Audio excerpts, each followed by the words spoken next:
Bonjour, donc je vous retrouve aujourd'hui pour un tuto petite pochette cadeau que j'ai fait suite à mes tags. Je voulais faire une petite pochette cadeau en fait pour les assortir aux tags, donc j'ai fait une petite pochette. Et pour les faire, alors je vais vous les montrer, mais pour les faire j'ai utilisé, j'avais envie d'utiliser en fait ce genre de petites choses que j'ai récupéré dans... J'avais acheté en fait des stylos de chez Action. Et ils étaient tenus par ce genre de petit élastique. Donc j'avais jeté les boîtes en carton et j'avais gardé les élastiques. Donc, ça fait un petit moment que je les ai, je ne sais pas s'ils en font encore. Ça doit faire un mois et demi que je ne suis pas allée chez Action, donc voilà, je ne sais pas du tout s'ils en font encore ou pas. Donc c'est à vous de voir si vous avez peut-être les boîtes encore avec les élastiques. Donc moi je trouvais intéressant de les utiliser pour faire ce genre de petites pochettes. Voilà, une petite pochette un peu élastiquée, un peu comme des chemises. Voilà. Et en fait, j'ai fait des petites pochettes cadeaux. Voilà. Donc j'ai fait une petite déco qui est sur le même thème que mes tags. Voilà, alors j'en ai fait plusieurs différentes, je vous les montre après. Donc là j'en ai fait une un peu dans les tons de noir avec du rouge un peu foncé par rapport à mon renard. Voilà. À l'intérieur j'ai cousu des, pour faire des pochettes, hein, c'est du carton. Et j'ai mis une enveloppe tout simplement. Voilà. Donc j'ai mis des petits cadeaux dedans. Voilà, voilà. Donc c'est une petite pochette toute simple, assortie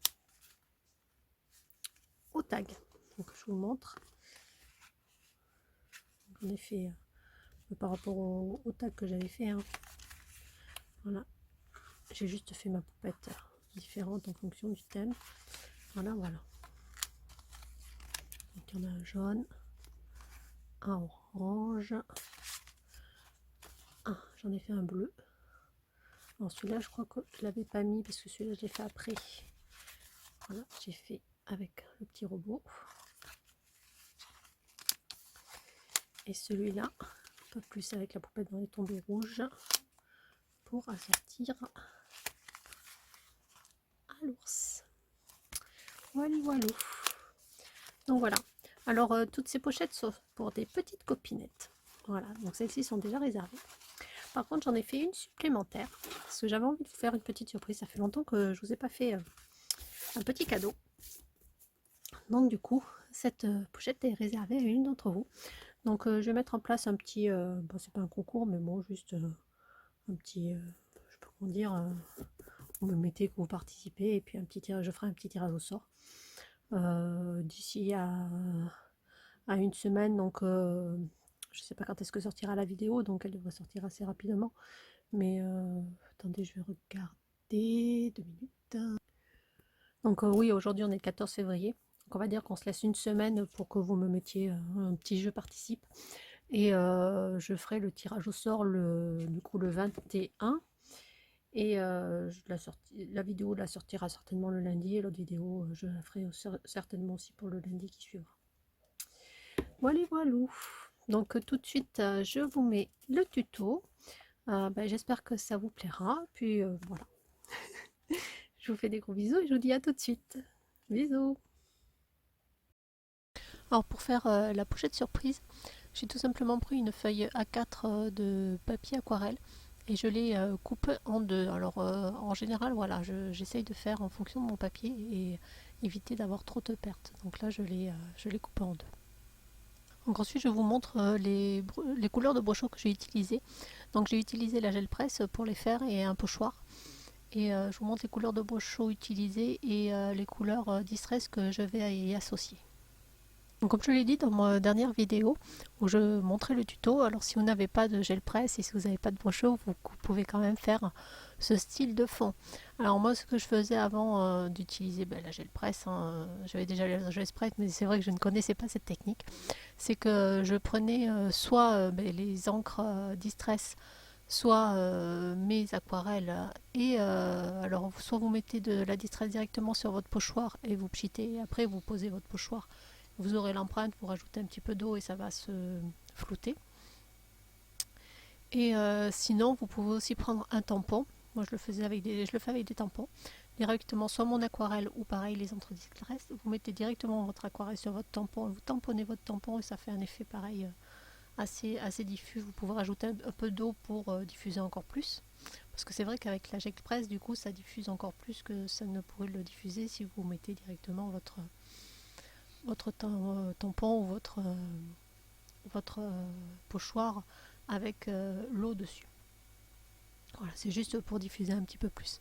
Alors l'avantage des brosses chauds, c'est qu'ils ont quand même pas mal de pigments. En fait, ils sont composés de plusieurs pigments. Du coup, ça fait créer vraiment des couleurs qui sont dégradées et avec plusieurs teintes dedans. C'est vraiment la seule différence.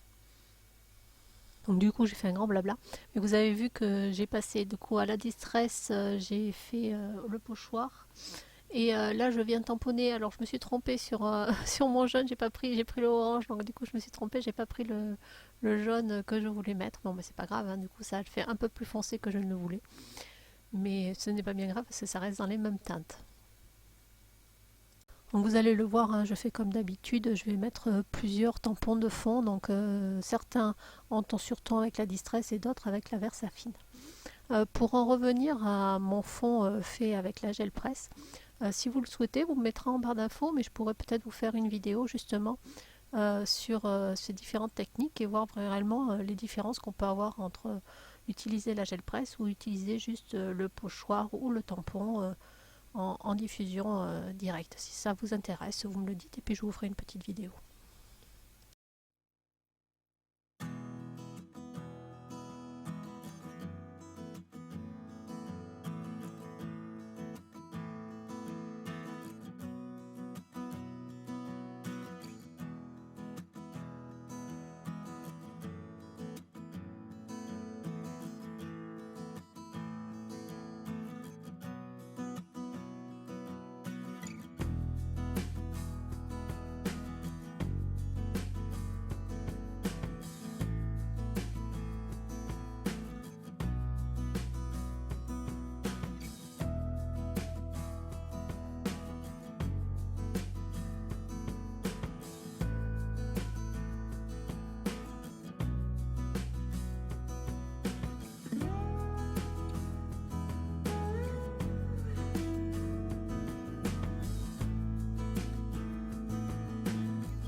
Donc là, je vous montre la colorisation lors des poupées et du petit chien. Donc je l'ai fait hors caméra. Et je vous dis que je vais les découper. Alors j'ai tout découpé à la main. Et après, je vous montre à peu près les positions que je vais vouloir mettre sur ma mise en page. Alors j'ai juste pour la décoration, là pour l'instant c'est juste un début, en fait c'est juste une première idée. J'ai juste mis donc mes personnages et j'ai découpé mon sentiment que j'ai découpé comme j'ai l'habitude en blanc et en noir pour faire un petit effet 3D.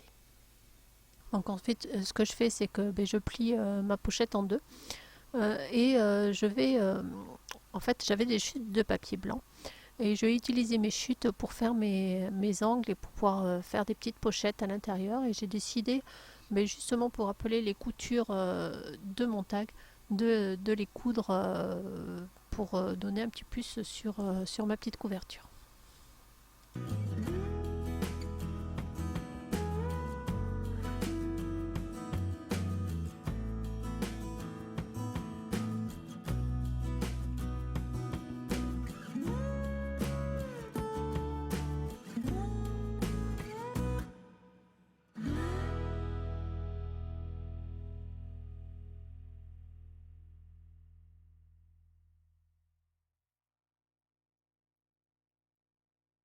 Alors, avant de coudre mes angles, je vous montre en fait les petits élastiques donc, que j'ai récupérés dans des emballages de chez Action.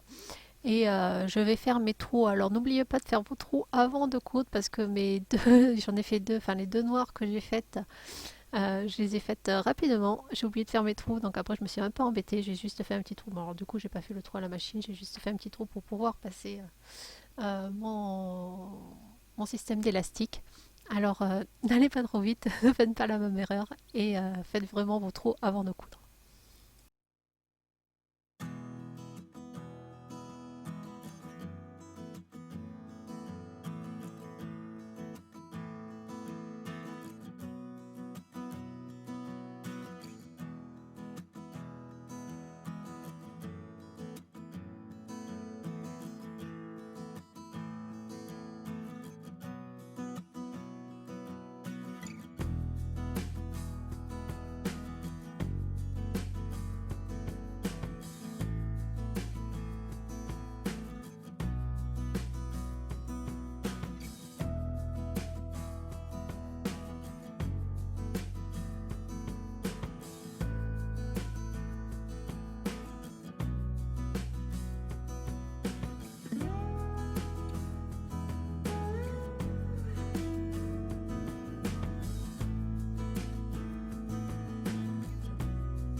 Donc je vous montre aussi, hein, j'ai fait une petite erreur. Il y a un angle que j'ai cousu un petit peu de travers, donc je ne l'ai pas décousu, mais je l'ai laissé comme ça et j'ai recoupé un petit peu le morceau qui me gênait. Mais bon voilà, tout le monde fait des petites erreurs, donc il faut faire très attention, mais bon, c'est pas forcément très gênant. Ensuite, j'ai pris des enveloppes. Alors, ce sont des enveloppes de chez Action. Ça fait partie des kits cartes plus enveloppes blanches. Donc, comme souvent, j'utilise les supports de cartes, mais j'utilise pas les enveloppes. Donc, j'avais quelques petites enveloppes. Et j'ai regardé, en fait, par rapport au tamponnage que j'avais fait, les tamponnages que je voulais mettre à l'intérieur, en le pliant en deux, en fait, ça rentrait pile poil. Donc, j'ai décidé d'utiliser ces enveloppes-là. Alors pareil, hein, le rabat de l'enveloppe, je ne me suis pas embêtée, je l'ai juste passé à l'intérieur pour avoir l'ouverture. Pour maintenir l'enveloppe, vous allez voir, je vais utiliser de la twine noire et blanche et je vais tout simplement faire deux petits trous et passer ma twine pour tenir mon enveloppe. Donc le tuto va s'arrêter là. Pour la couverture, la décoration, alors j'ai suivi le dernier tuto en fait comme pour les tags. J'ai utilisé le crayon aquarelle pour faire ressortir quelques triangles de ci, de là. J'en ai mis aussi derrière. Et j'ai mis un petit peu de pâte à structure. Ensuite, j'ai simplement mis mes petits éléments, donc ma petite fille et le chien, sur deux étiquettes. J'ai mis une petite flèche derrière pour ramener un petit quelque chose. Et mon hello, rien de... Enfin, ça reste assez simple. Je pense que le tuto peut être accessible à tout le monde et avec peu de matériel, on peut faire quelque chose de très sympathique. Donc je vous remercie d'avoir suivi. Je vous fais des gros bisous et je vous dis à très bientôt.